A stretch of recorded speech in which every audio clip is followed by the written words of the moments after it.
चलिए दोस्तों, हर हर महादेव, जय श्री राम। आप सभी को मेरा नमस्कार। मैं हूं अनुराग दीक्षित और आप सभी का स्वागत है मैथ्स बाय अनुराग दीक्षित पे। उम्मीद कर रहा हूं मेरी आवाज ठीक ढंग से आप सभी तक पहुंच रही होगी। दोस्तों, इस क्लास में हम लोग टेक्नीशियन 2024 के अर्थमेटिक और एडवांस के सभी मोस्ट इंपॉर्टेंट और नॉन रिपीटेटिव क्वेश्चंस को देखने वाले हैं, जिसकी शुरुआत मैं एडवांस मैथमेटिक्स से करूंगा। आगे आपका जो भी एग्जाम है जिसमें एएलपी, सीबीटी2, एनटीपीसी और आरआरबी जेई लगा हुआ है, अभी ग्रुप डी की कोई बात नहीं करेंगे क्योंकि उसका मामला कभी संगीन हो जाता है, कभी नॉर्मल हो जाता है, तो इस पर अभी कोई बात नहीं होगी। तो आगे जो एग्जाम लगे हुए हैं उन सभी के लिए बहुत इंपॉर्टेंट होने वाली है। तो एडवांस मैथमेटिक्स से शुरुआत करूंगा और चैप्टर बाय चैप्टर कि पहले जिस चैप्टर के क्वेश्चन उठाए उसके करा लेंगे, फिर उस चैप्टर के क्वेश्चन उठाएंगे, अगले चैप्टर के करा देंगे। ठीक है, ये हम लोग करेंगे। ठीक, तो चलिए शुरुआत कर लेते हैं पहले क्वेश्चन से। आपका पहला क्वेश्चन यहाँ पर ये दिख रहा है, 22 किलोग्राम, 22 किलो 589 ग्राम और 19 किलो 678 ग्राम का योगफल क्या होगा। सिंपल सा क्वेश्चन है, जोड़ना है। इसका मतलब 22 और 19 जोड़ेंगे तो 41 केजी सीधा हो जाएगा। 41 केजी के बाद देखना है 589 ग्राम और 678 ग्राम को जब आप जोड़ेंगे तो 9 8 17 के साथ हासिल लग जाएगा 1, 8 8 16 के 6, 6 5 11 और 1 12 हो जाएगा। तो 12 का 1 41 में आ जाएगा, यानी 42 किलो 267 ग्राम आपका करेक्ट आंसर हो जाएगा। ऑप्शन नंबर सी आपका जवाब हो जाएगा। इसमें बहुत ज्यादा समय देने की जरूरत नहीं थी। नेक्स्ट क्वेश्चन ये है आपका, नीता के 5.5 लीटर आम का रस खरीदा नीता ने होगा, और उसने और उसकी सहेलियों ने 3 लीटर 925 मिलीलीटर जूस पी लिया। अब उसके पास कितना रस बचा है, घटाना है। मतलब 5.5 लीटर का मतलब हो गया 5 लीटर 500 मिलीलीटर, और इसमें से 3 लीटर 925 लीटर मिलीलीटर दूध जो है वो जूस जो है वो पी लिया गया। तो 1 लीटर जब इधर उधार आएगा तो इधर 1000 ml हो जाएगा, तो ये 1500 बन जाएगा, और 1500 में अगर 925 को घटा लेंगे तो हमारे पास 575 मिलीलीटर बचेगा। 1 लीटर यहां से उधार दे ही दिया गया था, 4 में से 3 माइनस कर लेंगे तो 1 आ जाएगा, यानी कि 1 लीटर 575 मिलीलीटर जो जूस है वो अभी भी उनके पास बना रहा होगा। ठीक है, यही सवाल था, इसके बाद इसमें कुछ करने की जरूरत थी नहीं। सूखे मेवों से भरे एक डिब्बे का वजन 12.650 किलोग्राम है। यदि सूखे मेवों का वजन जो है 9.9 किलो 800 ग्राम हो तो खाली डिब्बे का वजन क्या होगा।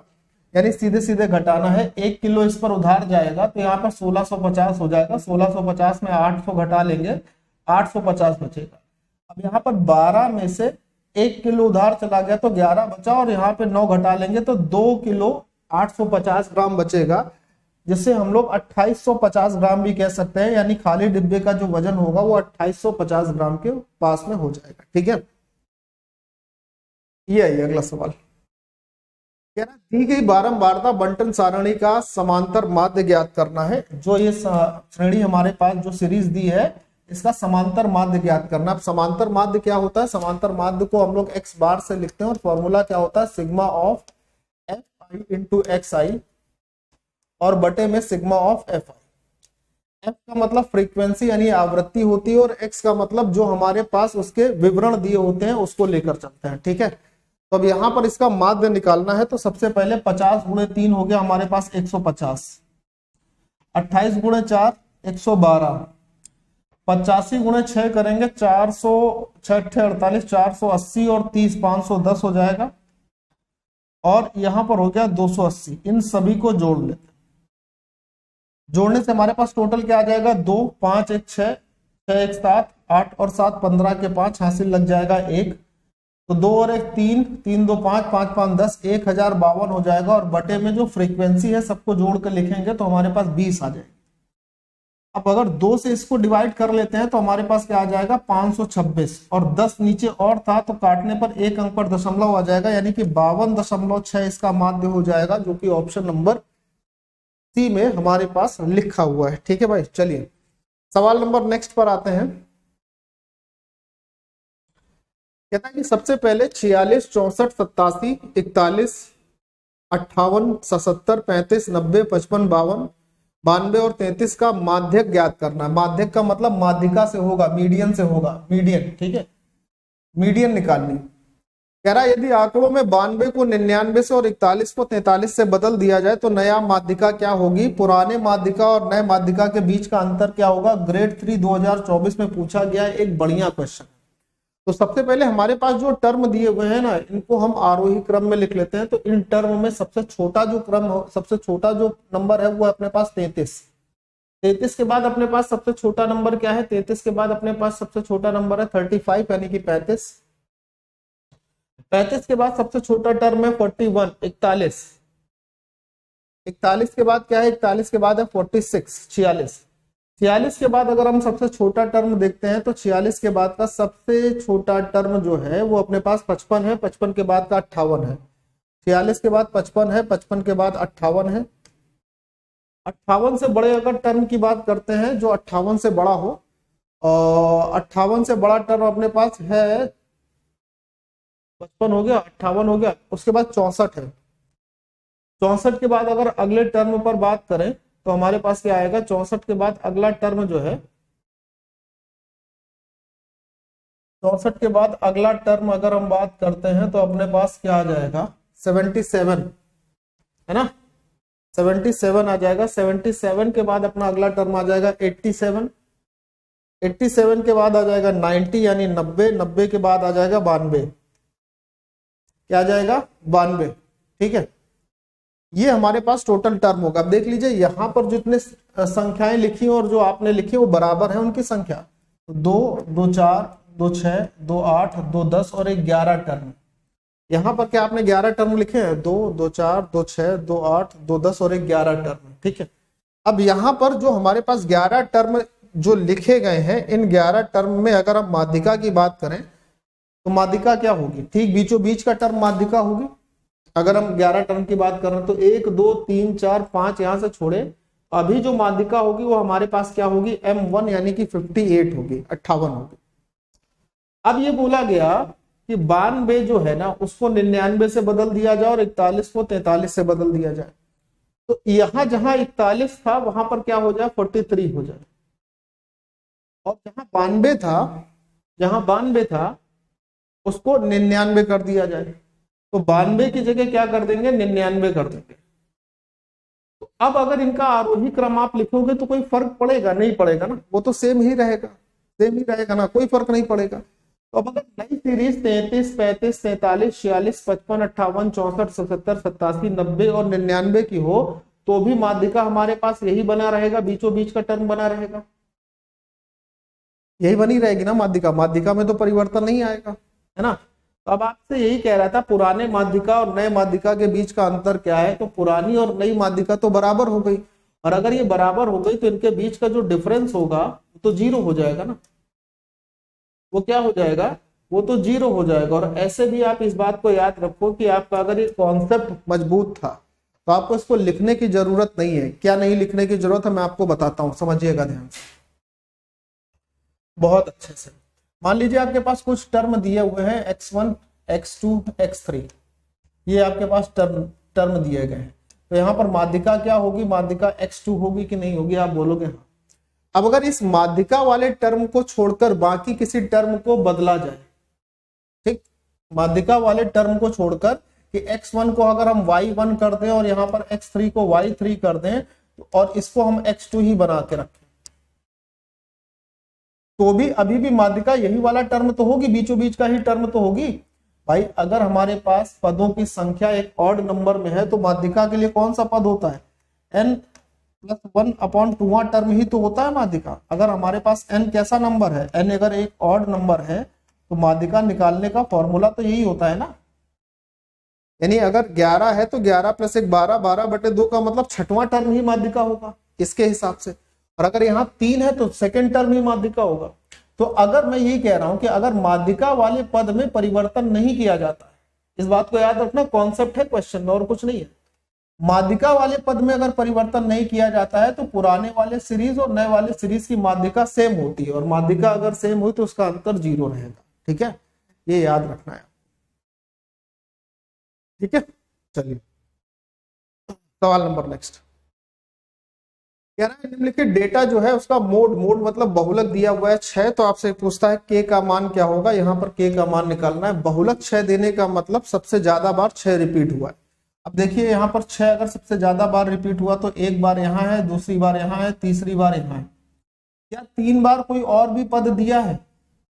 3 बार क्या और भी कोई पद है? तो आप बोलोगे असर हो सकता है, एक बार 7 यहाँ है, एक बार 7 यहाँ है, एक बार 7 यहाँ है, तो 7 भी 3 बार है, 6 भी 3 बार है। तो ये थोड़ी ना कहा जा सकता है कि अब 6 माध्यिका 6 बहुलक हो गया। लेकिन अगर एक पद में वेरिएबल दिया है और सवाल ये बोल दिया गया कि बहुलक था हमारा 6, तो इसका मतलब ये वाला जो टर्म होगा ना, जो के या किसी वेरिएबल के पद में दिया, वो 6 के बराबर ही होगा। तो अगर इसका मान 6 है, 6 में से 1 घटा लेंगे, अपने पास आएगा 5, 5 को 2 से भाग देंगे तो 2.5 हो जाएगा, यानी जो के का मान हो जाएगा वो कितना हो जाएगा? 2.5। बहुलक 6 दिया था, तो इसका मतलब जब तक ये पद 6 के बराबर नहीं होगा हम ये कह ही नहीं पाएंगे कि बहुलक 6। सबसे ज्यादा बार आना होगा ना बहुलक को। तो यदि माध्यिका 63 है तो x का मान ज्ञात करना है। अब ये पद जो है ना आरोही क्रम में पहले से ही लगा कर दिए गए हैं, सवाल में लिखा है। अब यहां पर आपको बता दिया गया कि माध्यिका क्या है। माध्यिका आपके पास 63 है, मीडियन 63। टोटल पद देखिए 2, 2, 4, 5, 6, 7, 8, 9 और 10 पद। 10 पद है। 10 पद में मतलब 4 पद हमने इधर से छोड़ लिए, 4 पद इधर से छोड़ दिए, तो ये दोनों पदों के बीच में जो आएगा वो माध्यिका हो। करेक्ट है ना? इन दोनों पदों के बीच में आने का मतलब x प्लस 2x प्लस 3 और बटे 2।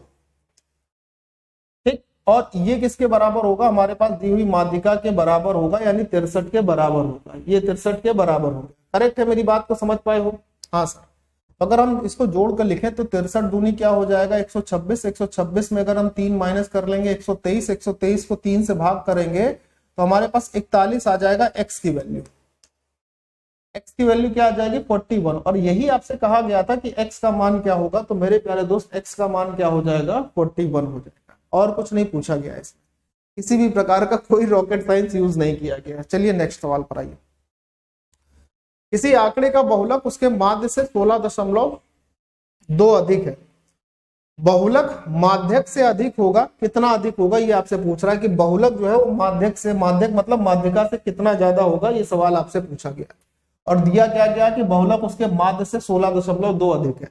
देखिए अनुभवजन्य सूत्र जो होता है, जिसे आप मूलानुपाती सूत्र कहते हो, वो होता है मोड यानी बहुलक बराबर 3 इंटू मीडियन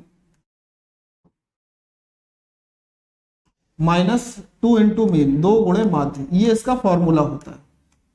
तो मेरे प्यारे दोस्त आपको ये समझना होगा कि सवाल में क्या दिया है और क्या पूछा है। अपने पास ये वैल्यू होती है, ये फॉर्मूला होता है, सबको मालूम होगा, कुछ को नहीं भी मालूम। अब कह रहा बहुलक और उसके माध्य के बीच का अंतर ये दिया है, यानी बहुलक बड़ा है माध्य से। तो मैं एक काम करता हूं, क्या मैं इस तरफ और इस तरफ एक बार माध्य को घटा लेता हूं, तो यहां पर हो जाएगा मोड माइनस माध्य यानी कि मीन। और जब इधर एक बार माध्य को घटाएंगे तो 3 बार माध्य हो जाएगा, 2 बार पहले से 3 बार हो जाएगा। यहां से अगर हमने 3 को कॉमन कर लिया तो हमारे पास क्या आ जाएगा? हमारे पास आएगा मीडियन माइनस मीन। क्या आ जाएगा? मीडियन माइनस मीन आ जाएगा। अच्छा, बहुलक और माध्य के बीच का अंतर आपके पास सवाल में दिया है 16.2, और ये इधर गुणे में है तो भाग कर लेंगे, तो ये हमारे पास हो जाएगा 3 × 5 = 15 और 3 × 4 = 12। यानी कि यहां से खत्म हो गया कि मीडियन और माध्य, माध्यिका और माध्य के बीच का अंतर आपके पास 5.4 आ गया। अब आपसे पूछा क्या था? आपसे पूछा था कि बहुलक माध्यक से कितना अधिक होगा। अब मैं इसी फॉर्मूले का इस्तेमाल फिर कर रहा हूं, देखना जरा, इसी का फॉर्मूला यहाँ पे फिर इस्तेमाल कर रहा हूं। यहाँ पे माध्यिका कितनी बार है? 3 बार। यहां से एक बार माध्यिका खिसका देता हूं इस तरफ, तो यहाँ पर क्या हो जाएगा? एक बार माध्यिका खिसका लेंगे तो मोड माइनस मीडियन हो जाएगा। एक माध्यिका यहाँ पर आ गई। अब यहां पर कितनी माध्यिकाएं बचे? 2। माध्य कितने हैं? 2। 2 कॉमन ले लेते हैं, तो यहां पर क्या आ जाएगा? मीडियन माइनस मीन आ जाएगा। मोड और मीडियन का अंतर आपको चाहिए 2 गुणे, अच्छा माध्यिका और माध्य के बीच का अंतर आप निकाल ही चुके हो 5.4, तो इसमें जब 2 का गुणा हो जाएगा तो हमारे पास 10.8 आ जाएगा। और ये 10.8 क्या होगा? ये बहुलक और माध्यक के बीच का अंतर होगा, यही पूछा था। तो ये आंसर बनेगा ऑप्शन नंबर बी यानी 10.8।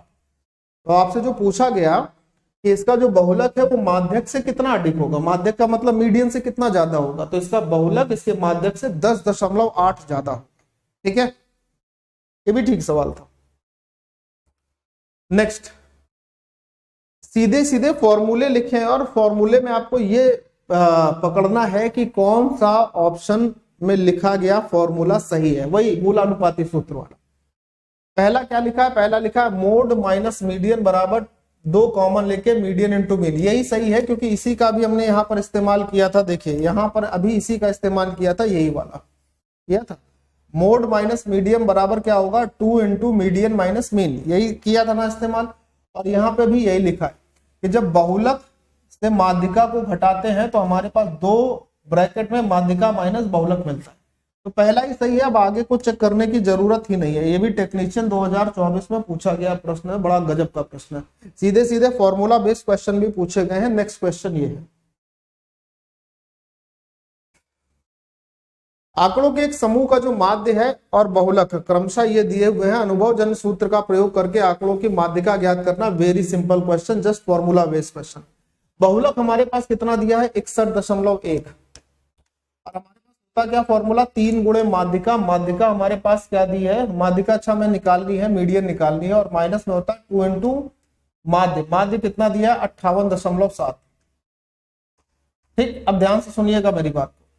सारे के सारे ऑप्शन के यूनिट डिजिट अलग अलग दिए हुए हैं, हमें इन दोनों का गुणा करके इधर आके जोड़ना है। तो यहां जब गुणा करोगे तो दशमलव के बाद 4 आएगा, और 4 जब इसके दशमलव में जुड़ेगा तो इकाई में क्या बन जाएगा, 5 बन जाएगा। बनेगा, बहुत ध्यान से सुनिएगा, बनेगा ना। और फिर हमको आंसर निकालना है, तो चलो कर ही लेते हैं। 61.1 प्लस इसका गुणा करके इधर आएंगे, 2 7 14, 2 8 16, 17 के साथ हासिल 1, 2 5 10 और 1 11, ये हो जाएगा। जब जोड़ेंगे आप इसको तो ये आपके पास क्या हो जाएगा, आपके पास हो जाएगा 178.5, और बटे में इसका 3 आ जाएगा माध्यिका का, और ये हो जाएगी आपके पास माध्यिका। अब अगर आप इसको डिवाइड करेंगे तो भी तो यूनिट डिजिट 5 ही आएगा भाई। 3 5 15, 3 5 15, 3 9 में 27 और 3 5 15, 59.5। ये आपका आंसर हो गया। अगला सवाल, ठीक है ना। चलिए नेक्स्ट क्वेश्चन पर आते हैं। अगला सवाल है कि आंकड़ों के एक समुच्चय, ये दिया हुआ है कि मानों के विचलन का योग समान आंकड़ों के समुच्चय में दिए गए मानों के माध्य से ज्ञात कीजिए। अब इस बात को समझना ये है, what is the sum of the deviation, जो इनके विचलन होंगे उनका योग क्या होगा। Of the values of data, ये डेटा में दिए हुए जितने भी डेटा है इन सभी के डेविएशन का योग क्या होगा। किससे डेविएशन निकालना है, from the mean of that value is given in the same data set. इस डेटा सेट के दिए हुए माध्य से इनके विचलनों का योग निकालना। अगर आपको ये चीजें जानकारी है तो कॉन्सेप्चुअल क्वेश्चन है, इसको करने की जरूरत नहीं है। मेरे ख्याल से 0 आंसर आता है इसका।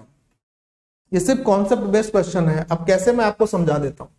जैसे हमारे पास ये डेटा दिए हैं 5 6 7 9 10 12 14, कितने डेटा है, 2 2 4 2 6 और 1 7 डेटा। इन सभी का अगर हम माध्य निकालेंगे तो माध्य निकालने का मतलब है सबको जोड़कर संख्याओं की संख्या से भाग देना। 6 5 11, 11 7 18, 18 और 9 27, 27 10 37, 37 12 39, 39 10 49 और 4 53 हो गया। 49 और 4 कितना हो गया, 53। ठीक है ना, 53 63 हो गया, सॉरी। 6 5 11, 11 7 18, 18 और 9 27, 10 37, 37 10 47, 2 49, 49 10 59 और 4 63 हो गया, 63। 7 पद थे, 7 से डिवाइड करेंगे तो इनका जो माध्य होगा वो 9 आए। अब ये जो माध्य आया है, इन माध्य से सभी के बीच जो डेविएशन होगा उस डेविएशन का सम निकालना है। क्या क्या, 5 6 7 9 10, 7 9 10 12 और 14, ये हमारे पास 60 डेटा थे। हमारे पास इसका जो माध्य आया है वो 9 आया है। अब इन सभी के बीच का डेविएशन देखना है। ये जो 9 है इससे कितना कम है, तो आप बोलोगे 4 कम है। ये ऐसे देख सकते हो, ये 4 कम है। ठीक, यहां लिखता हूं, ये 4 कम है, ये इससे 3 कम है, ये इससे 2 कम है, ये इससे 0 कम है, ये कितना ज्यादा है +1 ज्यादा है ना, ये कितना ज्यादा है +3 ज्यादा है, ये कितना ज्यादा है +5 ज्यादा है, यही तो है। तो माइनस वाली कितनी वैल्यू बन रही है, -4 3 7 2 9, प्लस वाली 5 3 8 1 9, 0 तो 0 रहेगा। तो ये इससे कट गया, क्या हो गया 0 हो गया। तो जो डेविएशन आया, डेविएशन का अगर हम सभी का योग निकाल लें, जैसे अगर हम इसका योग निकालें, सबको जोड़ लें, इन सभी को अगर हम सबको जोड़ेंगे तो भी तो अपने पास फाइनली 0 ही आएगा। तो इसमें करने की जरूरत नहीं थी, this is purely conceptual question. अगर आपका कॉन्सेप्ट इसमें पक्का था तो ये डायरेक्ट आप लगा सकते थे कि भाई साहब 0 आना है। टेक्नीशियन में ग्रेड 3 में इस प्रकार के क्वेश्चन पूछे गए थे कि अगर आपके पास कॉन्सेप्ट क्लियरिटी है तो कर जो समय बर्बाद होता है उसको बर्बाद करने की जरूरत नहीं थी। नेक्स्ट क्वेश्चन, अब यहाँ से मेंसुरेशन चालू हो रही है, ठीक है, स्टैटिस्टिक्स खत्म, अब यहां से चालू हो रही मेंसुरेशन। एक लंबवृत्तीय बेलन का वक्र पृष्ठीय क्षेत्रफल दिया हुआ है 616 सेंटीमीटर स्क्वायर, इसके आधार का क्षेत्रफल दिया हुआ है, बेलन का आयतन कितना होगा ये आपको बताना। सबसे पहले बातों को समझना, जब हम बेलन की बात कर रहे होते हैं तो बेलन हमारे पास कुछ इस प्रकार की आकृति होती है, करेक्ट है, आप बोलोगे हाँ। बेलन का जो वक्र पृष्ठ होता है, बेलन का जो वक्र पृष्ठ होता है वो कौन सा हिस्सा होता है, वो ये हिस्सा होता है बेलन का वक्र, जो कि 2πRh के बराबर होता है। ठीक, बेलन का ये जो ऊपरी और निचले हिस्से होते हैं, ये वाला हिस्सा और ये वाला हिस्सा, ये कैसे शेप के होते हैं, सर्कुलर शेप के होते हैं, बेलन वृत्त आकार के होते हैं, और जिसका क्षेत्रफल 38.5 सवाल में दिया हुआ है। ये बेलन का वक्र पृष्ठीय क्षेत्रफल सवाल में दिया हुआ है 2πRh के बराबर होता है, जो कि 616 दिया हुआ है। अब बेलन का आयतन आपसे कह रहा है, तो बेलन के आयतन का जो फॉर्मूला होता है वो होता है πr² × h, यही होता है। मेरी बात को बहुत ध्यान से सुनिए। सर्किल का जो गोल्डन कॉन्सेप्ट है उसमें मैंने आपको कई बार सिखाया है कि अगर किसी सर्कुलर शेप का यानी वृत्त का त्रिज्या 7 है तो उसकी जो परिधि होती है, परिधि का मतलब जो 2πr होता है वो हमेशा 44 यानी 44 बनती है, और जो इसका क्षेत्रफल होता है यानी πr² होता है वो हमेशा 154 154 बनता है। ये बात बहुत दफे पढ़ाई गई है और ये गोल्डन कॉन्सेप्ट ऑफ सर्किल भी होता है। दूसरी बात, अच्छा यहां तक ये बात तो आपको समझ में आई होगी, और हमको चाहिए था बेलन का आयतन, तो बेलन का आयतन होता है πr² × h। तो πr² का मान तो हमारे पास डायरेक्टली है क्या 154, लेकिन ये कब होता है जब त्रिज्या 7। अभी आपको ये तो पता नहीं ना त्रिज्या 7 है कि क्या है, लेकिन ये पता है कि क्षेत्रफल हमारे पास 38.5 दिया है, 38.5 का मतलब होता है 77/2 दिया है।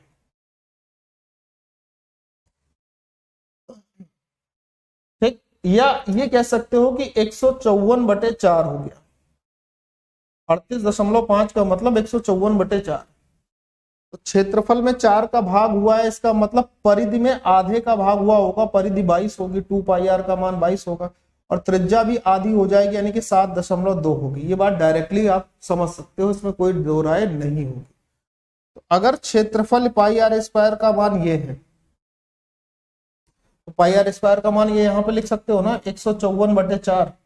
अब सिर्फ आपको h का मान निकालना है। h कैसे निकलेगा सुनना, h का मतलब होता है, वक्र पृष्ठ का मतलब होता है 2πr × h, और ये बराबर दिया है 616 के बराबर। 2πr का मान अगर r 7/2 है तो 2πr का मान क्या होगा 22/7।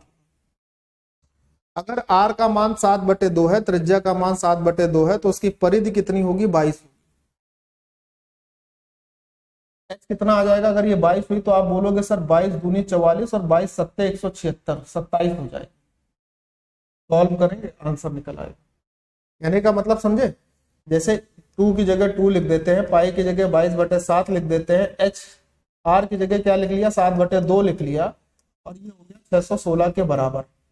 बहुत ध्यान से सुनना, तो ये 7 से 7 कट जाएगा, ये 2 से 2 कट जाएगा, 22 ही तो आएगा, h चाहिए था। तो 22 से जब इसको डिवाइड करोगे तो कितनी बार जाएगा, 22 दूनी 44, 17 बचा 176 हो जाएगा। तो 22 8 176, यहाँ पे क्या आ जाएगा 28 आ जाएगा। यानी हम ये बात डायरेक्ट यहाँ से कह सकते थे कि भाई साहब यहाँ से जो h का मान आएगा वो h का मान कितना आ जाएगा 2 और 8 यानी 28 आ जाएगा। 28 यहां लिख देते हैं। ये समझाने के लिए इतना लिख रहा हूं, वहां की जरूरत नहीं है। 154 गुणे 7, 154 गुणे 7 का मतलब इकाई का अंक 8 है, तो ये ऑप्शन और ये ऑप्शन गया काम से। 15 सत्ते 105, 1050 से कितना ज्यादा होगा? 7 चौको 28 ज्यादा होगा। 1050 और 28 मतलब 1078 आपका आंसर, ये भी खत्म है ना। तो लिखने की ज्यादा जरूरत नहीं थी। जब आपको चीजें पढ़ी होती हैं तो फिर उसको एप्लीकेशन में लाना होता है, लिखना नहीं होता है। अगला सवाल, एक ठोस अर्धगोले का कुल पृष्ठीय क्षेत्रफल दिया हुआ है, इसका वक्र पृष्ठीय क्षेत्रफल क्या होगा? देखो, जब ठोस अर्धगोले की बात हो रही हो इस प्रकार से, तो ठोस अर्धगोले का जो टोटल सरफेस एरिया होता है वो होता है 3 पाई आर स्क्वायर, और जो वक्र पृष्ठीय क्षेत्रफल होता है ये होता है 2 पाई आर स्क्वायर। तो पाई आर स्क्वायर से पाई आर स्क्वायर तो ऑलरेडी खत्म हो गया ना, यानी कि अर्धगोले के टोटल सरफेस एरिया और कर्व सरफेस एरिया में जो रेशियो होता है वो 3 और 2 का होता है। टोटल सरफेस एरिया आपके पास कितना दिया था? 166.32। तो ये कितना होगा ये आपसे पूछ रहा था, 2 यूनिट का मान पूछ रहा था। 3 से इसको काट कर 2 का मान निकालेंगे तो ये आ जाएगा 110.88। ठीक, कितना आ जाएगा? 110.88। भाई 3 से इसको काट लो, 3 पचे 15, 3 पचे 15 और 3 चौको 12 और 3 चौको 12, ये होगा। 2 का गुणा कर दोगे 55.4 में तो 110.88 आ जाएगा। क्लियर हो गई मेरी बात? कोई दिक्कत तो नहीं है? ठीक है ना। तो ये आपका, अरे सॉरी, सिर्फ ये आपका यहां पर कॉन्सेप्ट था और किसी की कोई जरूरत थी नहीं इसमें। तुम्हें लगता है किसी और चीज की जरूरत है तो बता देना मुझे बाद में कमेंट से, ठीक है, या जैसे बताना चाहो वैसे बता देना। एक गोले के आयतन और परिगत लंबवृत्तीय बेलन के आयतन के बीच का अनुपात क्या होगा? अच्छा, मतलब कहने का है कि हमारे पास एक गोला है और उस गोले के बराबर पे एक बेलन बना हुआ है, ठीक है, जो कि गोले को कवर करता है। ऐसे, ये ऐसे बेलन बना हुआ है। इन दोनों के आयतन का रेशियो पर पता करना है। तो पहले गोले के आयतन का रेशियो क्या होता है? गोले का आयतन होता है 4/3 पाई आर क्यूब। अब बहुत ध्यान से बात को समझना, रेशियो चाहिए था, ध्यान से बात को समझना। गोले का जो व्यास होगा, अगर हम 2r बोल देते हैं गोले का व्यास, तो उसका आधा जो होगा वो बेलन की त्रिज्या होगी। गोले की त्रिज्या अगर मैं r लेता हूं, समझो, तो बेलन की त्रिज्या भी अपने पास r ही होगी, ठीक। और जितनी ऊंचाई इस गोले की होगी उतनी ऊंचाई बेलन की होगी। तो गोले की ऊंचाई उसके व्यास के बराबर होगी, यानी 2r के बराबर होगी। तो बेलन की ऊंचाई भी 2r के बराबर होगी। तो बेलन का आयतन ही तो लिखना है, pi R square into H. H का मतलब क्या हो जाएगा? 2r, बेलन की ऊंचाई। सॉल्व कर लेना है, यही तो बात है ना, और कुछ तो नहीं है। पाई आर क्यूब से पाई आर क्यूब का काम खत्म हो जाएगा, 2 दूनी 4 हो जाएगा। इस 3 को इधर भेज देंगे तो रेशियो क्या मिल जाएगा? 2 और 3 का रेशियो मिल जाएगा, 2n3 मिल जाएगा। ऑप्शन नंबर डी आपका जवाब हो जाएगा। अगले सवाल पर यहां पर आएंगे, ठीक है। चलिए क्वेश्चन नंबर नेक्स्ट, बताइए। आधार की त्रिज्या और बेलन की ऊंचाई का अनुपात दिया है, इसका आयतन 38,808 दिया है, तो करके बेलन का व्यास बताना है। अब बेलन का जो व्यास होगा, व्यास हमेशा त्रिज्या का 2 गुना होता है, समझना ध्यान से। अगर त्रिज्या एक पूर्णांक में आ जाए और उसका 2 का गुणा करे तो व्यास हमेशा क्या होगा? 2 का मल्टीपल होगा। लेकिन एक केस यहाँ पर यह भी समझना है कि अगर त्रिज्या हमारी पूर्णांक ना होकर बटे में आ जाए, मान लीजिए जैसे त्रिज्या आती है हमारे पास 21/2, तो व्यास के लिए जब 2 का गुणा करते तो इस 2 से 2 कट जाता, 21 आता। इसलिए कोई भी बच्चा ये ना करे कि व्यास पूछा गया है तो त्रिज्या का 2 गुना होगा तो 2 का मल्टीपल आप आंसर देख रहे, ऐसा इसमें नहीं करना, ठीक है। ये बात समझने वाली। अब यहां पर आइए, आयतन दिया है 38808, 38808, 38808, और बेलन का आयतन होता है पाई आर स्क्वायर। रेशियो कितना दिया है 3, 3 का स्क्वायर हो जाएगा 9x square into H, H मतलब ऊंचाई का रेशियो 4x लेके चल रहा हूं, ठीक, ये दिया।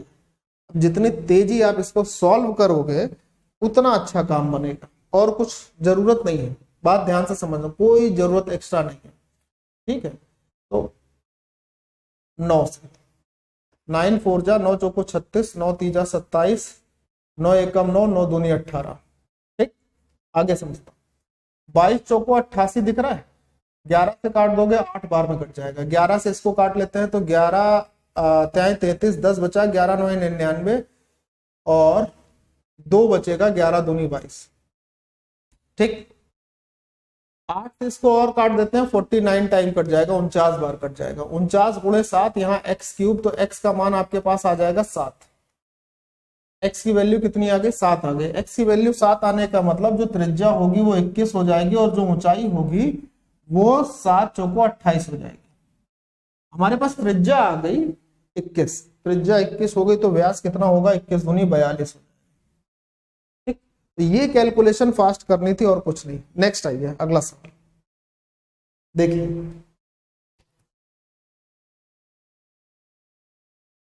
बारह सेंटीमीटर त्रिज्या वाले ठोस धातु के गोले को पिघलाकर 27 समरूप गोले बनाए जाते हैं। समरूप का मतलब 27 बराबर आकार के गोले बनाए जाते हैं।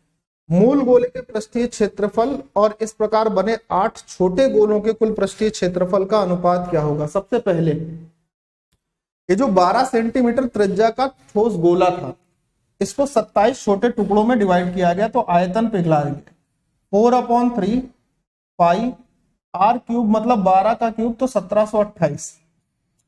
ये हमारे पास 27 छोटे टुकड़ों में बट गया। इससे क्या होगा, एक छोटे गोले का आयतन हमें मिल जाएगा, जिससे हम उसका वर्ग प्रश्न निकाल सकते हैं, ठीक। एक छोटे गोले के आयतन के लिए जद्दोजहद अपने पास चल रही है। अब जरा आगे बात करते हैं, इस जद्दोजहद से आगे बढ़ते हैं। देखो 27 गुणा 3 81 होता है, 9 से काटोगे 9 बार कट जाएगा, 9 से इसको कटेगा 100%, 9 एकम 9, 8 बचेगा 82, 9 9 में 81 हो जाएगा, 9 दूनी 18 हो जाएगा। 9 से इसको और काट दीजिए तो ये हो जाएगा आपके पास, 9 से कटेगा भी, 9 दूनी 18 नहीं कटेगा, है ना। तो ये हो गया हमारे पास कितना, 192/9, 9 2 11 1 12, 3 से काट सकते हो, 3 से काट लो, 3 छंग 18, 3 चौको 12, इसको काट दो 3 से, तो ये हो जाएगा। अब ये एक छोटे गोले का आयतन हो गया, तो छोटे गोले का आयतन 4/3 पाई आर क्यूब ही तो होगा, यही तो होगा। छोटे गोले का आयतन भी तो यही फॉर्मूला तो यही लगेगा, और कुछ तो लगेगा नहीं। 4/3 से 4/3 कैंसिल हो गया, पाई से पाई कैंसिल हो गया, आर क्यूब का मान 64 है, तो छोटे गोले की जो त्रिज्या होगी वो होगी 4, करेक्ट। अब छोटे गोले की त्रिज्या आर हो गई, तो 8 ऐसे छोटे गोलों का कुल पृष्ठीय क्षेत्रफल बनाना है। गोले का पृष्ठीय क्षेत्रफल 4 पाई आर स्क्वायर होता है, तो 4 पाई कांस्टेंट वैल्यू खत्म, 12 का स्क्वायर 144, और ऐसे ही 8 छोटे गोले थे, एक गोले की त्रिज्या 4 है, 4 का स्क्वायर 16, इनका रेशियो बताना था बस, और कुछ काम नहीं था, यही काम था, और कोई काम नहीं था। 16 8 128, 16 9 में 144 हो जाएगा, तो रेशियो 9 और 8 का बन जाएगा, ऑप्शन बी आपका सही जवाब हो जाएगा, ठीक है।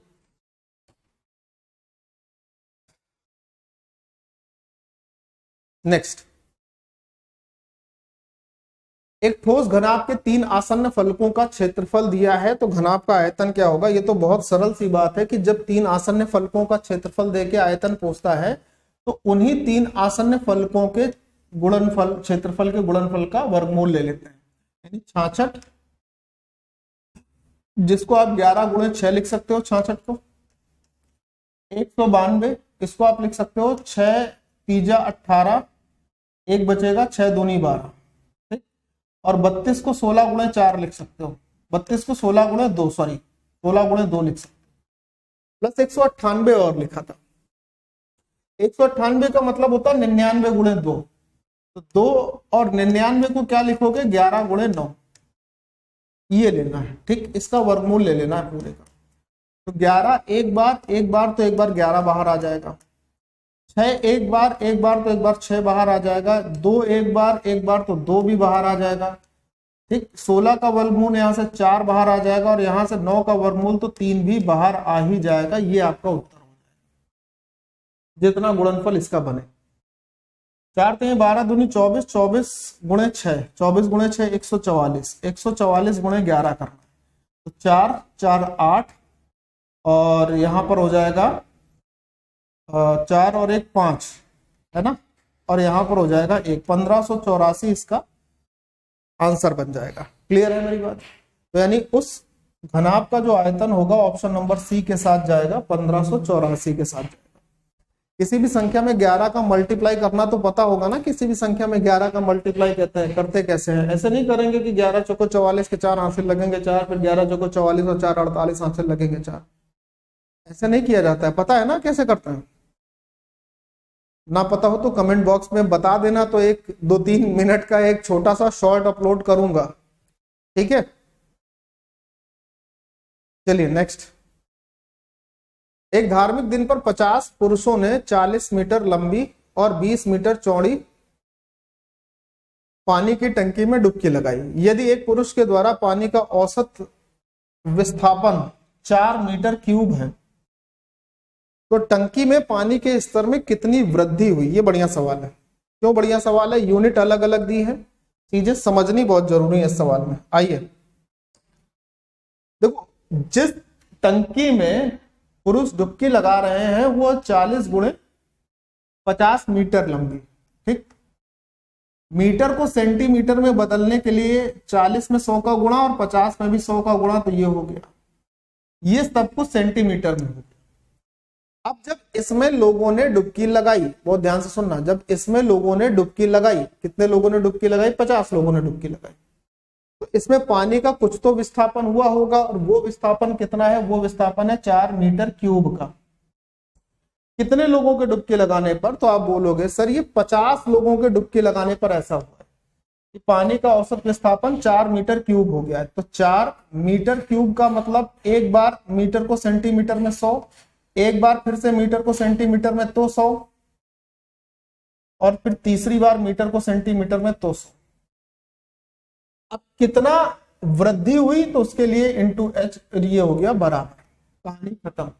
ये दोनों आपस में बराबर है, सॉल्व कर लीजिए, या यूं कह सकते हैं कि इससे बटे इससे कर लीजिए, कहानी खत्म होगी। अब आपको ये बात समझनी थी, ये लिखी अलग अलग, ऐसा लग रहा है कि अलग अलग लिखा, लेकिन एक साथ लिखा है और कुछ नहीं। तो 100 से 100, 100 से 100, 100 से 100 खत्म। उसके बाद ये 2 जीरो से ये 2 जीरो भी खत्म हो गए, ये 4 से ये 4 भी खत्म हो गया। अब जो बचा वो आपका आंसर होगा। तो बचा क्या है ये बताओ। अगर कुछ बचा दिख रहा है तो वो बता दो क्या बचा है। कुछ लोग तो वो हुए थे ना, कितने लोग हुए थे?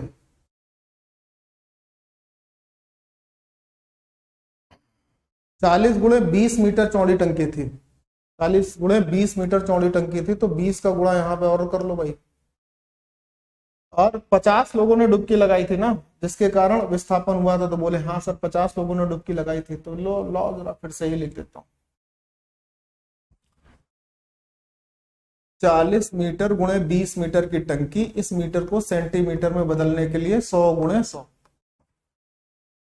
ठीक। अब कितना पानी यहां से विस्थापित होगा ये निकालना है, ये किसके बराबर। जब एक व्यक्ति पानी में घुसता है तो वो 4 मीटर क्यूब पानी का विस्थापन करता है एक पुरुष के द्वारा। तो 50 पुरुष घुसे, तो 50 गुणे 4 और गुणे मीटर क्यूब का मतलब 100 का क्यूब, मीटर क्यूब का मतलब 100 का क्यूब। 100 गुणे 100 गुणे 100 लिखिए, 100 का क्यूब लिखिए, बात सेम हो गई, ठीक है। तो ये 2 से इस 2 जीरो खत्म, ये एक 100 बचा, जिससे अगर हम बात करें तो यहाँ पर क्या, इससे इसको और इसको खत्म किया जा सकता है। ये 4 से ये 4 खत्म, ये जो बचा 2 है, इस बचे 2 से 50 को काट लेंगे तो 25 आ जाएगा। एच का मान क्या हो गया कि 25 सेंटीमीटर के पानी के स्तर में वृद्धि होगी। सिर्फ एक लाइन का सवाल था। लिखना आना चाहिए। तो वास्तविकता ये कहती है कि एक लाइन का क्वेश्चन है। कितनी लाइन का? सिर्फ एक लाइन का। आगे, एक ठोस रबर के गोले का भार 6 केजी है, इसका व्यास 6 सेंटीमीटर है। उस सामग्री का उपयोग करके एक खोखला गोला बनाया जाता है जिसका बाहरी व्यास 18 सेंटीमीटर और आंतरिक व्यास 12 सेंटीमीटर है। इसका भार क्या होगा? ये भी ठीक सवाल है, सुनना। हमारे पास एक ठोस रबर का गोला है जिसका व्यास 6 सेंटीमीटर है, तो त्रिज्या 3 सेंटीमीटर होगी। अब अगर त्रिज्या 3 सेंटीमीटर हो गई तो आयतन की अगर बात करें तो 4/3 पाई r क्यूब, 3 का क्यूब 27 होगा। ये उसका आयतन होगा जिसका भार हमारे पास 6 केजी दिया हुआ है। हम चाहते तो 4/3 पाई यहां से कैंसिल कर सकते थे क्योंकि वो कांस्टेंट होती है। खैर आगे बढ़ता हूं। अब हमें उस गोले का भार निकालना है जो गोला खोखला हो सबसे पहले। तो उस गोले का आयतन क्या होगा? उस गोले के आयतन के लिए 4/3 पाई तो रहेगा ही रहेगा, इंटू आर क्यूब भी तो लिखोगे ना, 4/3 पाई आर क्यूब। अब आर क्यूब कैसे समझ में आएगा?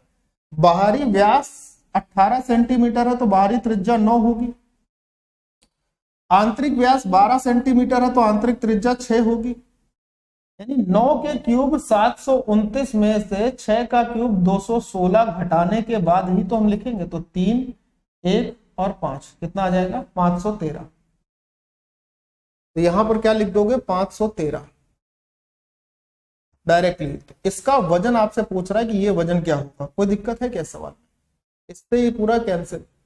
27 से अगर हम डिवाइड करें तो 27 से कितनी बार डिवाइड होगा, यही तो समझने वाली बात है ना। बस है? इसकी यूनिट डिजिट कितनी है? इतनी है। इतनी मतलब कितनी? इतनी है। चलो कोई बात नहीं, 3 से डिवाइड कर सकते हो। 3 9 में 27, 3 दूनी 6।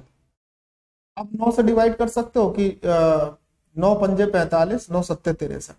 तो 57 दूनी कितना हो जाएगा? 114 केजी वेट हो जाएगा। कितना वेट हो जाएगा? 114 केजी। ये आंसर बन जाएगा। उस खोखले गोले का जो वेट पूछ रहा था उसका भार कितना होगा, तो जवाब कितना होगा? उसका भार होगा 114 केजी। क्लियर है? अच्छे क्वेश्चन पूछे गए हैं इसमें भी। अच्छा, ये बात मायने नहीं रखती है कि कौन क्वेश्चन को सॉल्व कर पा रहा है, कौन क्वेश्चन को सॉल्व नहीं कर पा रहा है। ये बिल्कुल भी मायने नहीं रखता है। यहां पर ये इसलिए मैं क्वेश्चन नहीं करा रहा हूं, ठीक? मैं क्वेश्चन इसलिए करा रहा हूं तुमको कि कर तो सब लोगों ने लिया होगा क्योंकि पास भी हुए हैं बहुत सारे लोग। मैं क्वेश्चन सिर्फ इसलिए करा रहा हूं ताकि एक आइडिया लगे कि इन क्वेश्चंस को करने में इन बारीकियों का ध्यान रखना होगा। कौन सी चीजें हमें नहीं लिखनी होती हैं उसको लिख के अननेसेसरी अगर 1 सेकंड भी जाया हो रहा है तो वास्तव में वो जाया ही हो रहा है। मेरी बात समझ पा रहे हैं? तो ये समझिए कि आप सवाल तो कर ही ले रहे हैं, लेकिन उसको कितना तेजी से कर पा रहे हैं और किस अप्रोच और किस सोच के साथ कर रहे हैं, ये आवश्यक है। और देखा जाए तो ऐसे क्वेश्चन फिलहाल शायद 1-2 लोगों ने कराए हो तो करा दिए हो, भाई पता नहीं है ऐसा। चलिए नेक्स्ट सवाल। ये सवाल करके दिखाइए। पहले आप समझ लीजिए, वीडियो को यहीं रोक लेना अपने मन से। आप वीडियो को चाहो तो यहीं रोक लेना और उसके बाद ये सवाल करके दिखाओ। क्या कह रहा है? कह रहा है 6 मीटर लंबी 4 मीटर चौड़ी एक टंकी में 1 मीटर 25 सेंटीमीटर की गहराई तक पानी भरा है, ठीक है। गीले पृष्ठ का कुल पृष्ठीय क्षेत्रफल क्या होगा? जितना पार्ट गीला है उसका टोटल सरफेस एरिया क्या होगा? वीडियो यहीं रोक लो और खुद से करो इस क्वेश्चन को और देखो कितना समय लग रहा है। मैं आपको बता रहा हूं, मैं पहले डायग्राम बना रहा हूं ताकि आप बात को समझ जाएं। आप इसको अन्यथा मत लीजिएगा कि ये क्या है, ठीक है। मैं पहले डायग्राम इसलिए बना रहा हूं ताकि आप इस बात को समझें। और देखो जरा, हमारे पास ये एक टंकी है। इस टंकी में लंबाई चौड़ाई 6 मीटर लंबी है, 4 मीटर चौड़ी है। इस टंकी की जो लंबाई है, ये लंबाई ये 6 मीटर लंबाई की है और इसकी जो चौड़ाई है, ये चौड़ाई ये 4 मीटर चौड़ाई की है। इस टंकी में 1.25 यानी कि 1 मीटर 25 सेंटीमीटर। तो 1 मीटर और 25 सेंटीमीटर की ऊंचाई तक पानी भरा है। 25 सेंटीमीटर को अगर आप मीटर में बदलोगे तो 1/4 हो जाएगा। आप इसे 1/4 एकम 4 और 1/5/4 भी लिख सकते हो, या सीधे सीधे 1.25 मीटर भी लिख सकते हो। क्या लिख सकते हो? 1.25 मीटर। इतनी ऊंचाई तक पानी भरा है तो मैं मान लेता हूं कि ये वो ऊंचाई है 1.25, यहां तक पानी भरा है। पानी भरा होने का मतलब ये हिस्सा कुछ ऐसा दिखाई देगा।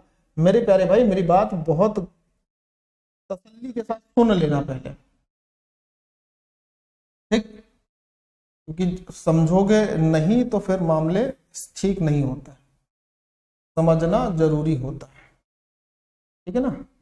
जो मैं कह रहा हूं उसको समझ लो पहले कि क्या कहना है सर, किस ऊंचाई तक पानी भरा है, कैसे पानी भरा है, ठीक है ना? तो उसको समझ लो पहले।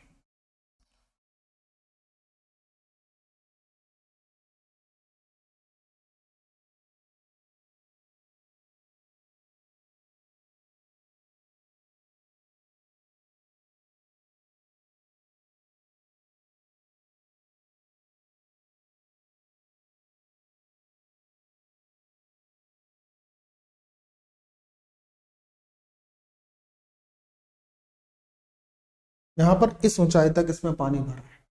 अब बात समझ रहे हैं? यानी कि ये जो हिस्से हैं यहां से ऐसे इतने में पानी भरा है और यही एरिया इसका गीला हुआ होगा। ये एरिया इसका ऐसा है जो कि गीला हुआ, ठीक? इतने में पानी भरा। अब हमसे सिर्फ ये पूछा गया था कि इतना एरिया जो गीला है इसका टोटल पृष्ठीय क्षेत्रफल क्या हो। मैं क्या बोल रहा हूं उसको समझो जरा। मैं आपसे ये कह रहा हूं कि इसमें जो गीला हुआ पृष्ठीय क्षेत्रफल है उसमें एक ये दीवार गीली हुई होगी, ध्यान से सुनना, एक ये दीवार गीली हुई होगी। मतलब जैसे आप मान लो किसी कमरे में बैठे हो, जिस कमरे में बैठ के पढ़ रहे हो, उस कमरे में एक नल छोड़ दिया जाए और उसमें कुछ ऊंचाई तक पानी भर जाए, यहां तक पानी भर जाए, या मान लो इतना इतना पानी भर जाए जहां से आप खड़े हो, ठीक? तो कमरे की चारों दीवारें इतने इतने पानी में डूब गई होंगी, और जमीन का जो हिस्सा है वो भी पानी से गीला हुआ होगा। कमरे की 4 दीवारें पानी से गीली हुई होंगी और जमीन का वो हिस्सा पानी से गीला हुआ होगा। अब कमरे की इन 4 दीवारों का उतनी ऊंचाई तक का क्षेत्रफल चाहिए और जमीन का क्षेत्रफल चाहिए। यही तो मतलब हुआ ना मुद्दे की बात। तो 4 दीवारों का जो क्षेत्रफल होगा वो क्या होता है? 2 ब्रैकेट में L + B × H, ये होता है। और चूंकि उसके साथ जमीन भी गीली हुई थी तो जमीन के क्षेत्रफल में लंबाई और चौड़ाई आएगी, तो वो लंबाई और चौड़ाई हो जाएगी। ये लगना है, इसमें कहानी खत्म हो गई। 2L + B यानी कि 6 + 4 10 × H का मतलब हो जाएगा 1.25, या इसको 5/4 लिख लो, प्लस L × B का मतलब 6 × 4 24 हो गया। बहुत ध्यान से समझना चीजों को, जल्दबाजी नहीं। तो 25 और 24 मिलकर कितना हो जाएगा? 49 मीटर स्क्वायर का एरिया ऐसा होगा जो गीला होगा। भाई 2 से काटेंगे, ये खत्म, 2 बचेगा, 2 से 5, 5 × 5 25 + 24 49 मीटर स्क्वायर का एरिया ऐसा होगा जो गीला होगा। क्लियर है मेरी बात? ये बात समझनी बेहद जरूरी थी। सवाल बहुत बढ़िया है, बहुत छोटा सा सवाल जरूर है लेकिन है बहुत अच्छा। तो कैसे करना होता है ना उसको भी समझते चलो। नेक्स्ट क्वेश्चन, पढ़िए, बताइए आंसर।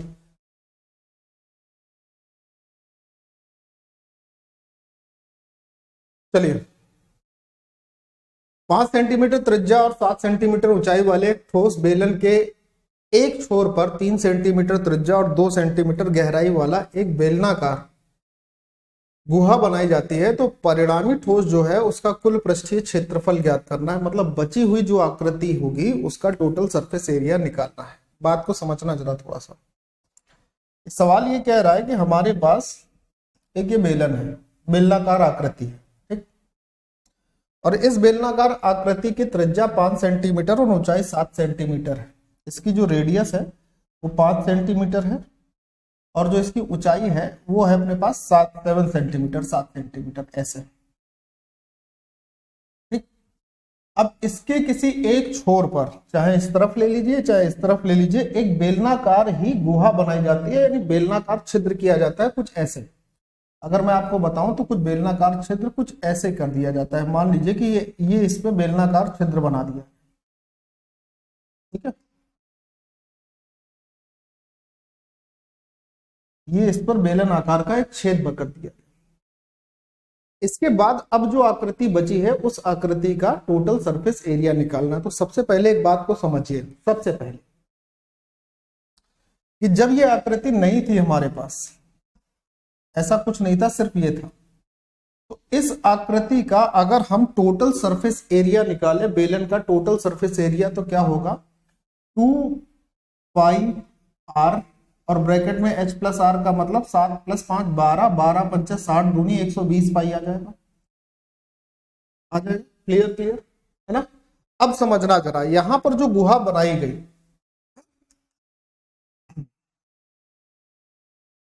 इस पर जो गुहा बनाई गई वो गुहा कुछ इस प्रकार की थी कि एक ऐसी आकृति इसमें ऊपर से छेद की गई और इसको कुछ गहराई तक लाया गया नीचे ऐसे, ये एक गुहा बना दी गई।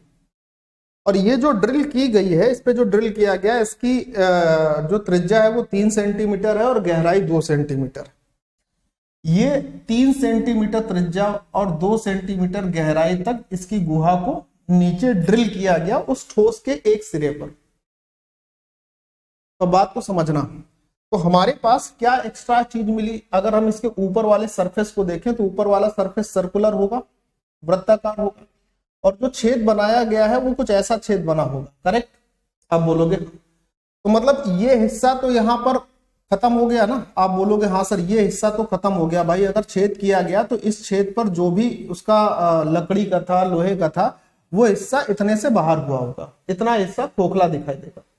लेकिन इस खोखले हिस्से को भर कौन देगा, जो नीचे ये वाला क्षेत्र हमें प्राप्त हुआ है, ये हिस्सा इसकी भरपाई कर देगा, इससे ये कैंसिल हो गया। अब हमारे पास एरिया कौन सा बचा, अब हमारे पास एरिया बचा जो इसका ये वाला एरिया था, जो ये गहराई थी, यही एरिया बचा। और ये एरिया बचने का मतलब इसका वक्र पृष्ठीय क्षेत्रफल यानी कि 2 पाई आर एच और बचा। तो 2 पाई आर इंटू एच, तो 3 दूनी 6 दूनी 12 पाई और हो जाएगा। तो 120 पाई प्लस 12 पाई, यानी कि जो आकृति अब तैयार हुई है उसका संपूर्ण पृष्ठीय क्षेत्रफल कितना हो जाएगा, 132 पाई हो जाएगा। और 132 पाई ऑप्शन नंबर डी में हमारे पास लिखा हुआ है, ये इस प्रश्न का उत्तर बनेगा। क्लियर है, कमेंट से बताना जरूर, ठीक है। चलिए सवाल नंबर नेक्स्ट पर आते हैं कि किसी घनाभ का आयतन जो है वो 3x² माइनस 27 है, तो इसके संभावित आयाम क्या होंगे। अगर घनाभ के आयतन की बात की जाए तो घनाभ का आयतन लंबाई गुणे चौड़ाई गुणे ऊंचाई होता है। इससे अगर मैं 3 कॉमन ले लेता हूं तो अपने पास यहां पर क्या बचेगा, x² माइनस का 9, और 9 को हम क्या लिख सकते हैं, 3 का स्क्वायर, करेक्ट।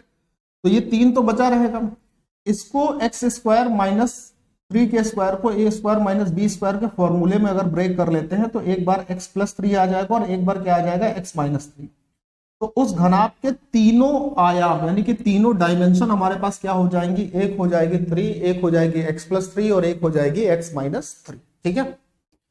सवाल नंबर नेक्स्ट पर आता हूं। अब ये कह रहा है किसी आयत के विकर्ण को भुजा मानते हुए उस पर बने वर्ग के का क्षेत्रफल आयत के क्षेत्रफल से 108 सही 1/3% ज्यादा है। यदि आयत का परिमाप 28 इकाई है तो आयत की भुजाओं के बीच का अंतर ज्ञात करना है। यह भी सवाल बढ़िया सवाल है, बहुत बढ़िया सवाल है, बात को समझिएगा। आयत के विकर्ण को भुजा मानते हुए, मान लीजिए कि ये आयत है हमारे पास, इस आयत का जो विकर्ण होगा ये, इसको अगर भुजा मान लेते हैं और भुजा मानते हुए एक वर्ग बना लेते हैं, करेक्ट। तो आयत के क्षेत्रफल से वर्ग का क्षेत्रफल 108 सही 1/3% अधिक है। तो कहने का मतलब ये है, अगर आयत का क्षेत्रफल 100 है तो वर्ग का क्षेत्रफल 108 सही 1/3% ज्यादा होने का मतलब इतना है, इतना ज्यादा है, मतलब ये 100 तो होगा ही प्लस 100 और होगा, ये इतना ज्यादा है।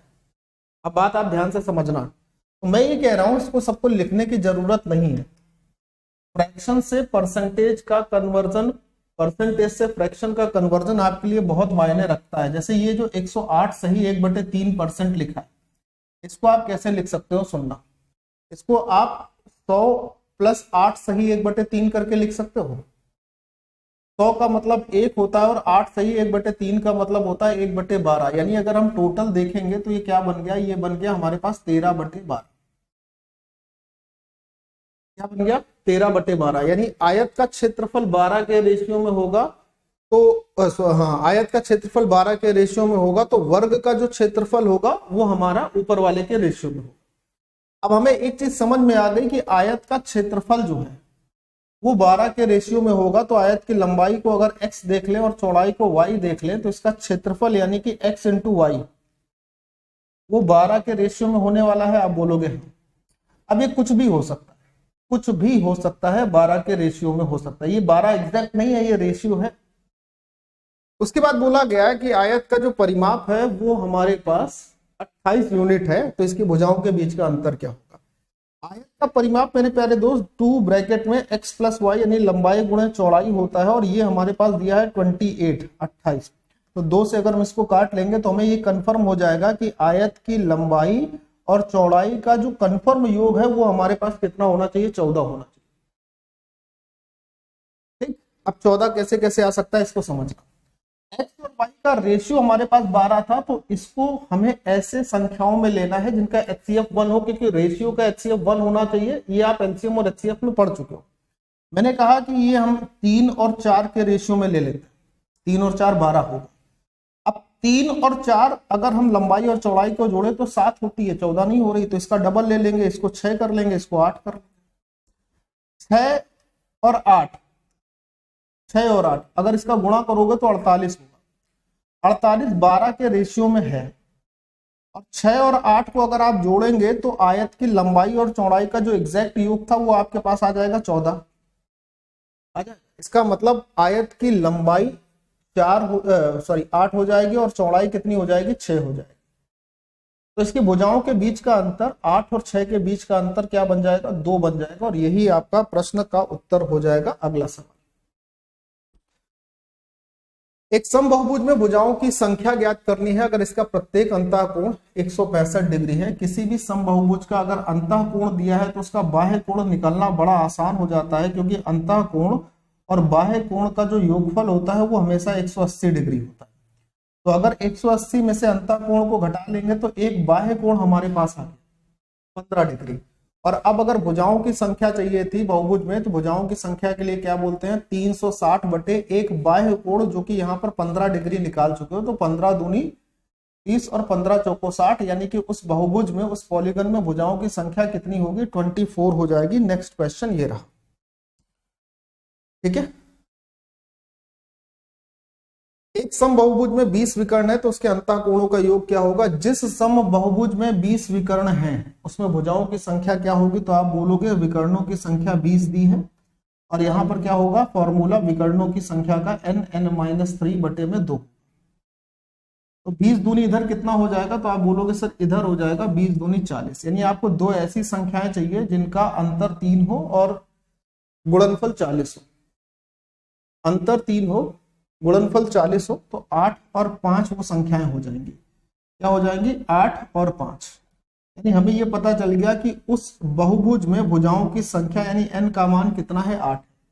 और जिस बहुभुज में भुजाओं की संख्या 8 है उसमें जो अंतःकोणों का योग होगा वो n-2 गुणे 180 से निकल आएगा। n का मतलब 8, 8 - 2 6, और 180 का गुणा, तो 180 गुणे 6, 18 छक्के 108, यानी 1080 आपका उत्तर बन जाएगा। ऐसे सवालों में बहुत समय नहीं दिया जा सकता है ना। ठीक है, क्लियर है। चलिए सवाल नंबर नेक्स्ट।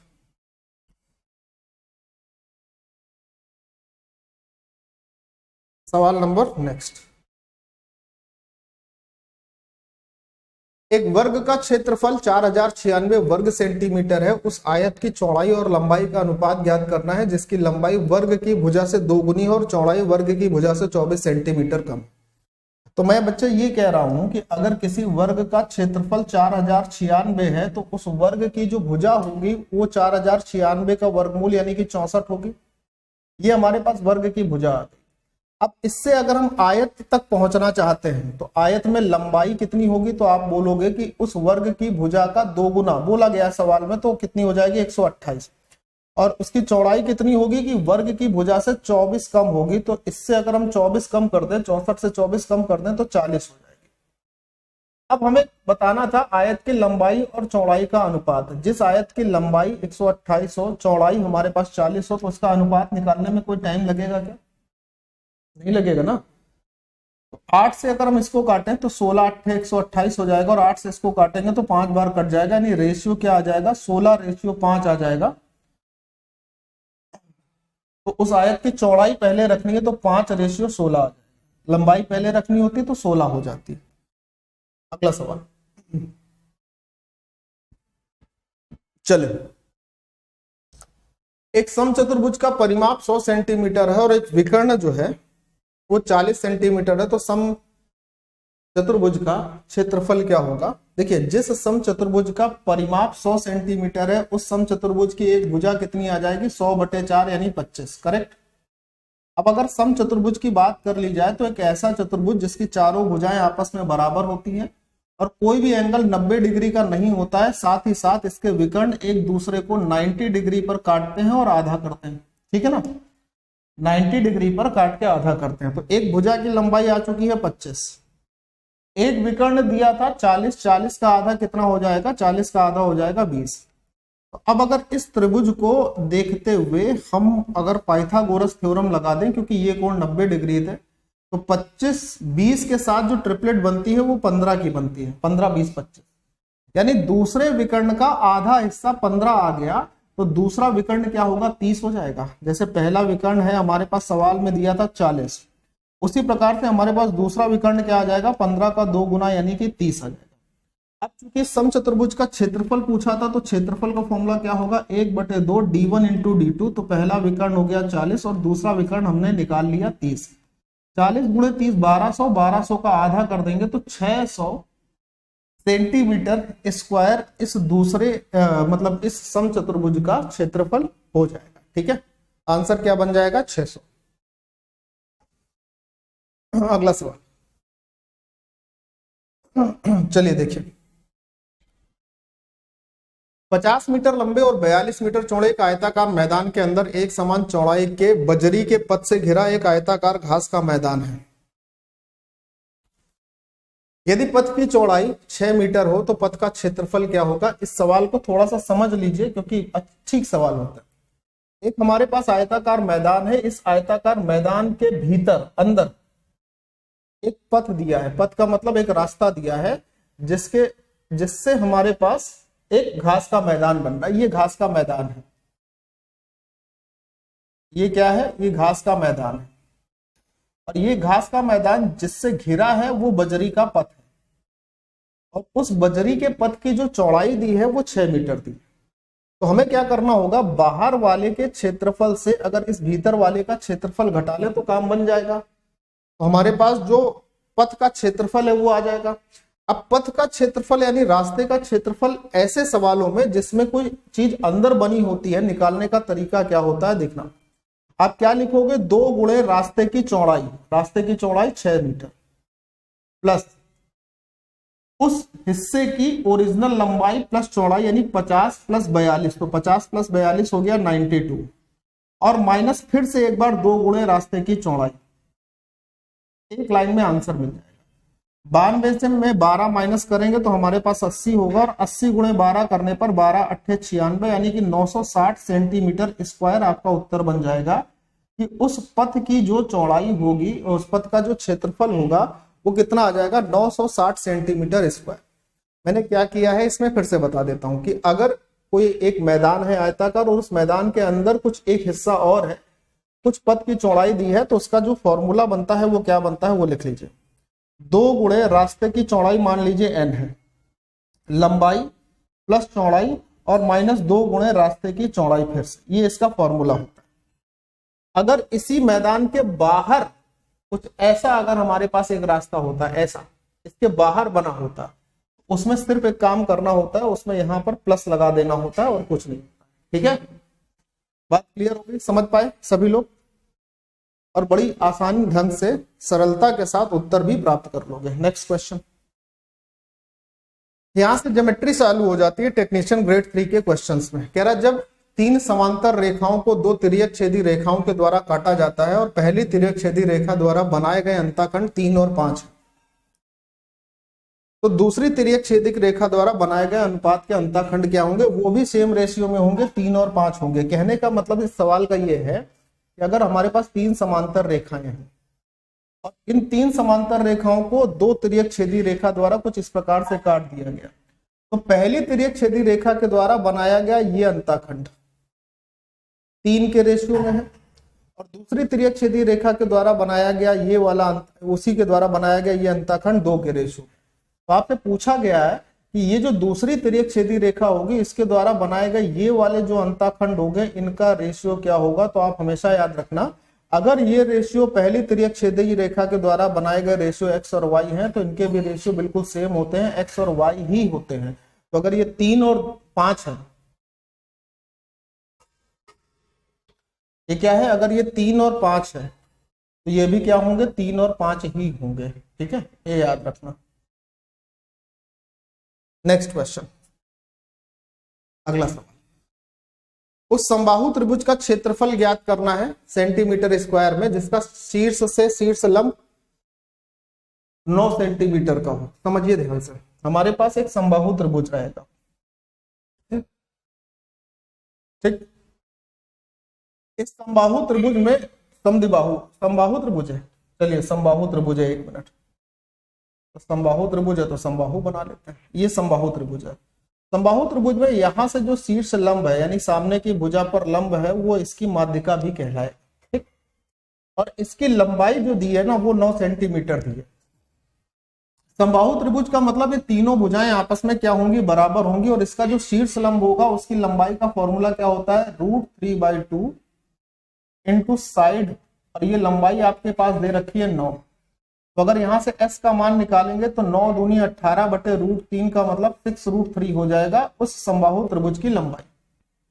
अब मेरे प्यारे दोस्त, जिस समबाहु त्रिभुज की लंबाई 6√3 आ गई है उसका क्षेत्रफल निकालना है। तो समबाहु त्रिभुज का क्षेत्रफल क्या होगा? √3/4 और भुजा का स्क्वायर यानी 6√3 का स्क्वायर करेंगे तो 36 और √3 का स्क्वायर 3, तो 4 से ये कट जाएगा 9 बार और 9 तीजा 27 √3 आपका उत्तर बन जाएगा कि उस समबाहु त्रिभुज का जो क्षेत्रफल होगा वो कितना हो जाएगा? 27 √3 centimetre square. Option number D should be right for this, ठीक।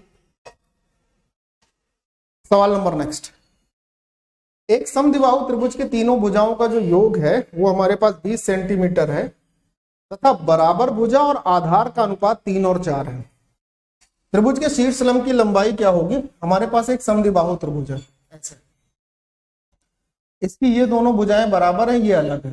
तो जो बराबर भुजाएं हैं वो 3 के रेशियो में है कि अगर ये 3x है तो ये भी 3x ही होगी, और जो आधार है वो 4x के रेशियो में है यानी 4 के अनुपात में। अब अगर यहां से शीर्ष लंब डाला जाए तो समद्विबाहु त्रिभुज में शीर्ष से डाला गया लंब सामने की भुजा को 2 बराबर भागों में डिवाइड करता है। तो सीधी सी बात को समझना, यानी ये हिस्सा जो होगा ये हिस्सा 2x हो जाएगा।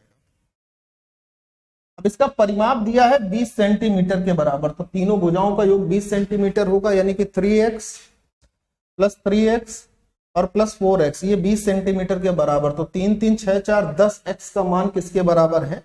x की वैल्यू किसके बराबर हो जाएगी? 20 सेंटीमीटर के बराबर हो जाएगी। तो x की वैल्यू क्या होगी? 2 होगी।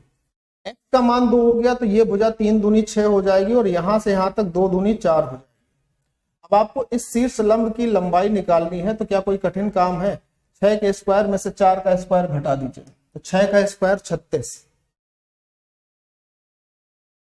और 4 का स्क्वायर 16, इसका वर्गमूल 36 में से 16 माइनस 20, 20 का वर्गमूल लेंगे तो 2√5 हो जाएगा और यही इसके शीर्ष लंब की लंबाई हो जाएगी। कहानी यहाँ पे समाप्त हो जाएगी, ठीक है। इन सब के लिए आपका कॉन्सेप्चुअल क्लियरिटी जो होती है ना वो बहुत तगड़ी होनी चाहिए। और ये तभी होगी जब आप दो काम कर सकते हैं। ये पहली चीज तो सही से पढ़ें, और दूसरी चीज रिवीजन इज मस्ट। अगर आप रिवीजन नहीं करते हैं सर, तो विश्वास करिए कुछ नहीं होने वाला है। एक बार पढ़कर कुछ नहीं होगा। ये कॉम्पिटिटिव एग्जाम है मेरे भाई। समांतर रेखाओं का एक युग्म किसी तिर्यक छेदी रेखा के द्वारा इस प्रकार से विभाजित किया जाता है कि एक कोण 1 और कोण 2 एकांतर अंतः कोणों का एक युग्म बनाते हैं।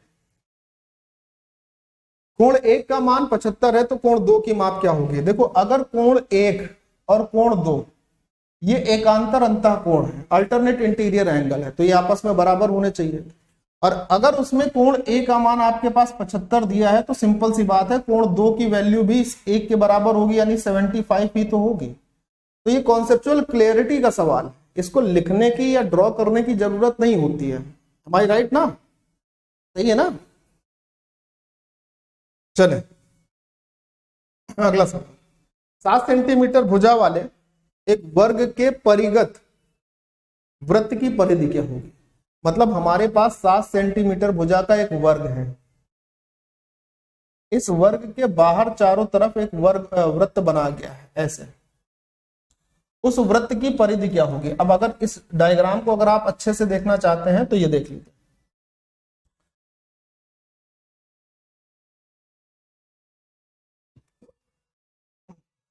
ठीक, ऐसे देख लीजिए।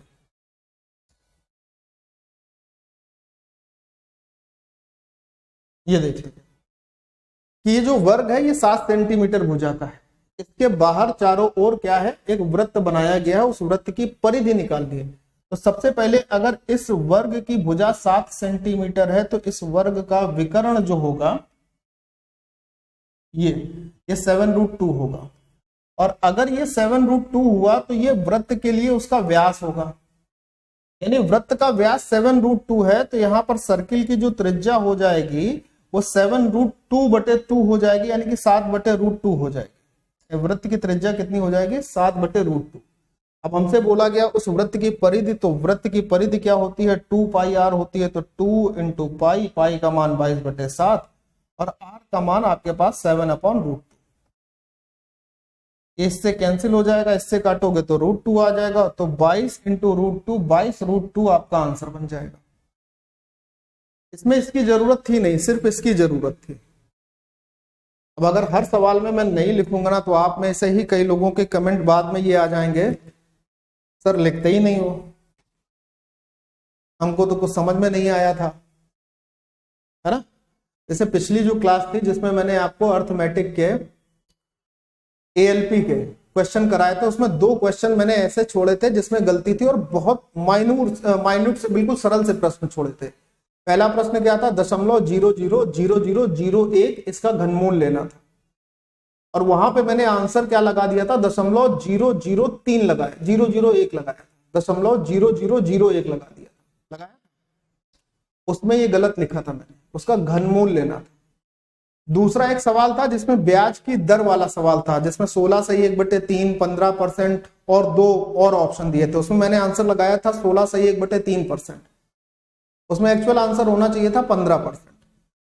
कितने बच्चों ने, आप में से मतलब 1000-1500 बच्चों ने इसको देखा होगा, लेकिन ये गलती पकड़ा कौन? सिर्फ 2 या 3 लोग, जिनके कमेंट मुझे मैसेज में मिले दिखाई दिए टेलीग्राम पे। तो मैं हमेशा ये बोलता हूं कि आप जब क्लास देखते हो ना, तो क्लास को देखना जरूरी नहीं है, क्लास सही ढंग से पढ़ना जरूरी है। आप ये देखो कि अगर सर ने ये बोला कि क्लास में वो 1 या 2 क्वेश्चन ऐसे आपके सामने करते हुए निकल जाएंगे जिसे आपको ये लगेगा कि सही क्वेश्चन का आंसर है, लेकिन वो जबरदस्ती की गलती छोड़ देते हैं। तो अगर आप ये फोकस होके नहीं पढ़े ना, तो इसका मतलब आपने क्लास सही से नहीं देखी। सीधी बात है कि नहीं है? यही तो बात हुई ना। तो फिर पढ़ाई का कोई मतलब बना? नहीं बना। त्रिभुज ABCD में D पर BD AC पर लंब है, और DBC 54 दिया है। EBC पर एक बिंदु इस प्रकार है कि एंगल CAE का मान 34 डिग्री है, तो एंगल AEB का मान क्या होगा? देखो जरा, हमारे पास एक त्रिभुज है, हमारे पास सवाल के हिसाब से एक त्रिभुज ले रहा हूं ABC, ठीक। ये एबीसी एक त्रिभुज है, इसमें बीडी जो है एसी पर लंब है। मान लीजिए कि ये हमारे पास बी हो गया पॉइंट, ये डी हो गया, ये बीडी जो लंब है वो एसी पर एक लंब है। ठीक, ये सवाल में दिया है। कह रहा है एंगल डीबीसी का मान 54 है। डीबीसी ये एंगल जो है ये आपको दिया हुआ है 54 डिग्री। ईबीसी पर एक बिंदु इस प्रकार है, बीसी भुजा कहाँ है, बीसी भुजा पर ई एक बिंदु ले लेता हूं, ये किस प्रकार है, ये इस प्रकार है। ये एंगल CAE का मान 34 डिग्री है। CAE का मान, इसको मिला दीजिए, तो CAE मतलब ये वाला जो कोण है ये आपके पास 34 डिग्री दिया है। तो एंगल AEB का मान पूछ रहा है, AEB का मान पूछ रहा है, ये वाला कोण आपसे पूछा गया है। ठीक, AEB का मान पूछा गया।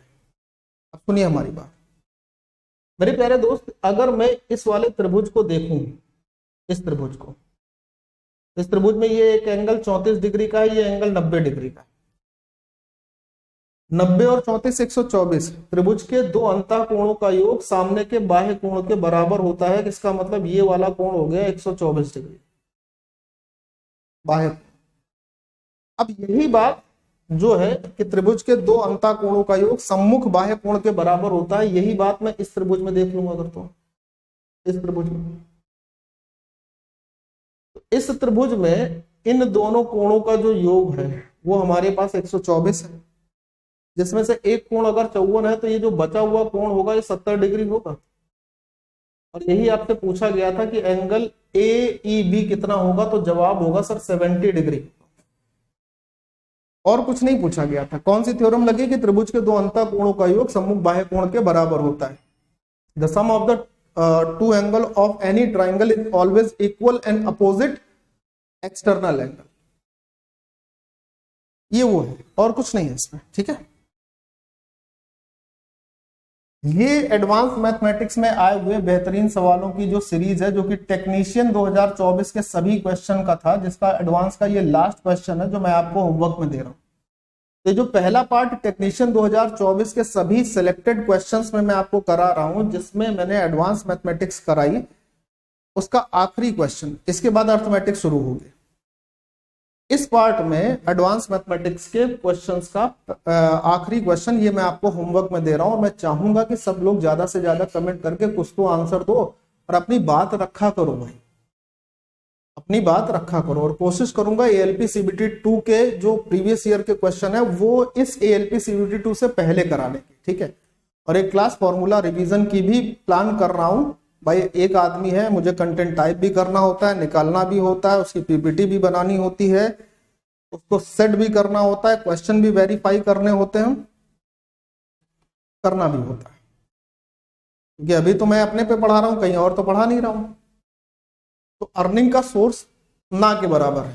ठीक, लेकिन उसके बावजूद मैं आप लोगों से ये निवेदन करना चाहूंगा कि मैथ का कंप्लीट फाउंडेशन बैच जो है,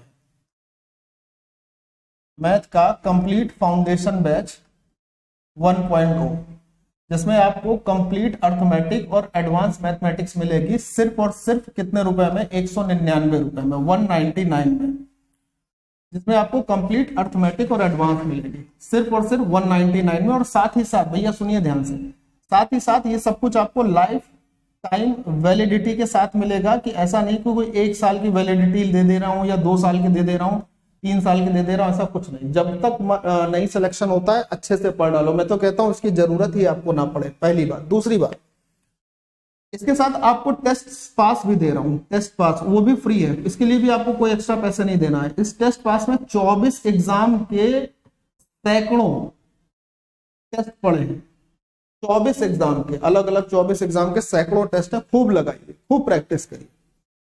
और अगर किसी बच्चे को ये लगता है कि भाई 199 में हमें क्या ही मिल जाएगा, तो डेमो क्लास पड़ी हुई है एप्लीकेशन पर, उसको जाइए चेक करिए।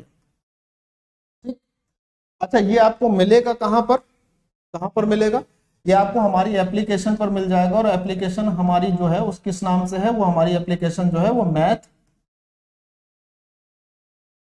बाई अनुराग दीक्षित के नाम से है। ये आपको प्ले स्टोर पर मिल जाएगी बहुत आसानी से, मैथ बाई अनुराग दीक्षित के नाम से है।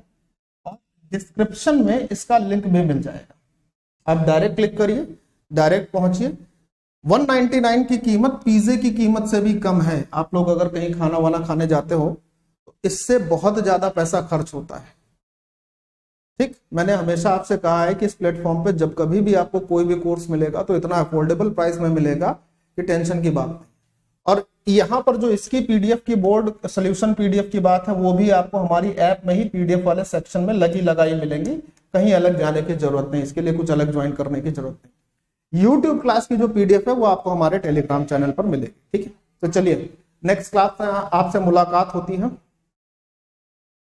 और एक चीज और बता देता हूं, अभी यूपीएससी में सीडीएस 2025 का फर्स्ट एग्जाम हुआ है, उसके भी कुछ बेहतरीन क्वेश्चन निकालूंगा और वो भी आपको कराऊंगा। रेलवे वाले विद्यार्थी उसको देखना, सीडीएस के क्वेश्चन बड़े जबरदस्त और बड़े अच्छे होते हैं, बहुत कॉन्सेप्ट वाले क्वेश्चन होते हैं। ठीक है, चलिए तो बाय बाय, जय हिंद एंड टेक केयर दोस्त।